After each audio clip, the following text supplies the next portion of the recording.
जाजपुर अधिष्ठात्री देवी माँ विरजांकर स्वर्णक्षेत्र दिवस माघ मासरे त्रिवेणी अमावास्या दिन श्रवण नक्षत्रयुक्त मकर चंद्र माँ विरजा देवी जन्मोत्सव पालित हुए। एही दिन देवी को सावित्री रूप में आवाहन करा जाए। जन्मोत्सव उपलक्षे देवी हरिद्राक्त वस्त्र परिधान करती।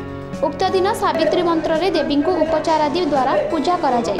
प्रथमे 5:30 मिनिट्रे मंदिर पहड़ खोलिबा परे नित्य पूजा ठाकुराणी स्नान भेष करा जाई। माँ को जन्मोत्सव रे प्रथमे चकुली पिठा लगी होइथिला। परे वैदिक रीति रे देवी महास्नान परे सुनाभेष और सावित्री भेष करा जाइथिला। एहा परे स्वनक्षत्र यज्ञ 2टारू आरंभ होई पूर्णाहुति होइथिला। माँ विरजांक जन्मोत्सव होइथिबारु केवल ओडिशा नुहे ओडिशा बाहरु मध्य श्रद्धालु मानक भीड़ देखिबाकू मिलिथिला। त्रिवेणी अमावास्या माँ विरजांकु दर्शन कले 21 जन्मर पाप ताप क्षय होइथाय बोली ब्रह्म पुराण रे वर्णित रहिछि।